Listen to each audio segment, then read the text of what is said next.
I'm gonna walk you through exactly how to fix any problem in your business today. Strategy number one, deep dive. So the first thing I shared was the fact that they need to get everybody on the same page, okay? We need to deep dive into what's broken. It doesn't matter if it's a sales funnel, a marketing funnel, product, or whatever is broken in your business.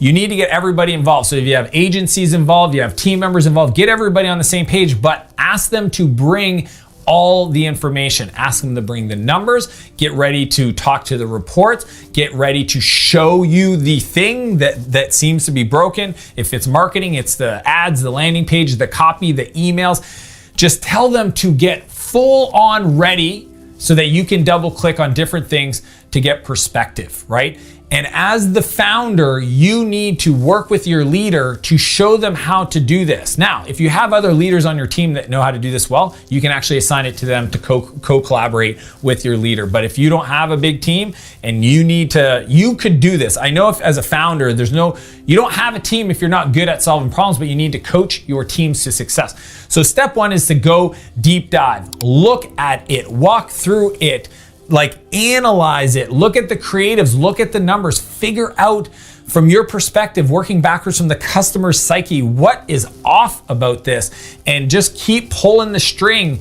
until finally you go, oh, I really think there might be something here, and here that's off, and we need to go and do some research around that, okay? Number two, benchmark.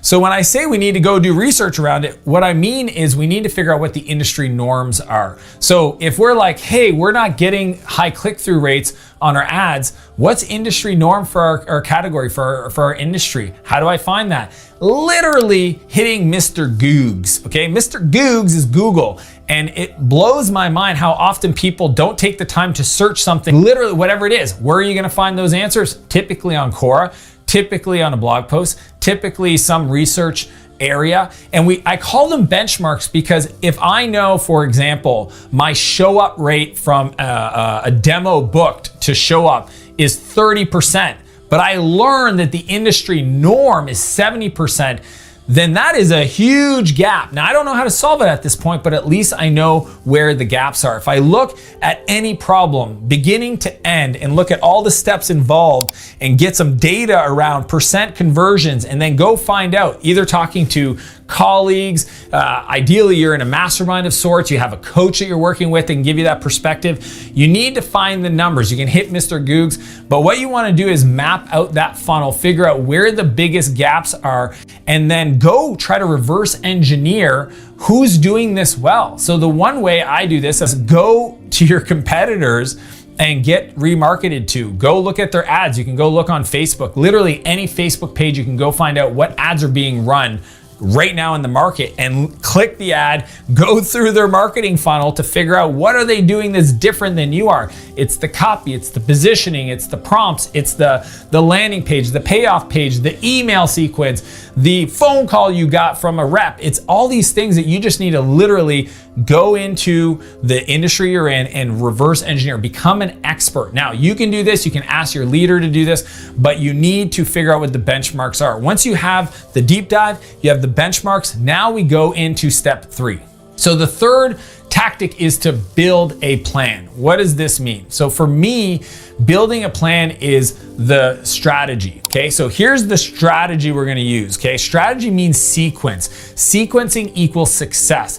If we don't figure out the right strategy and sequence and get clear on the outcome goal, then we could build a plan that's not really gonna have a huge impact, right? So I'm always looking, if we look at that funnel again, maybe sometimes it's like we don't have the data. So then you say, well, first plan is instrument the metrics. And I would say that's true for 60% of the people. They're trying to work on churn. What's your churn at? We don't know.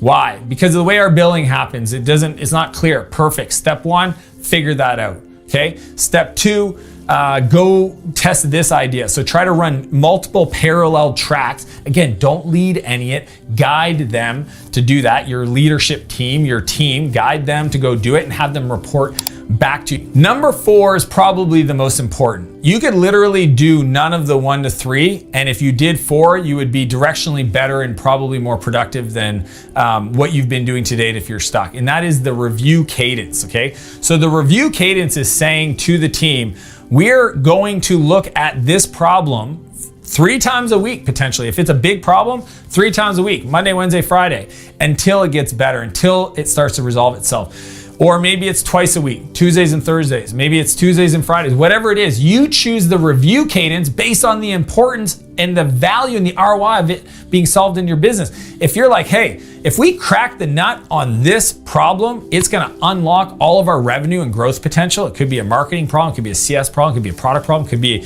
a lead gen problem.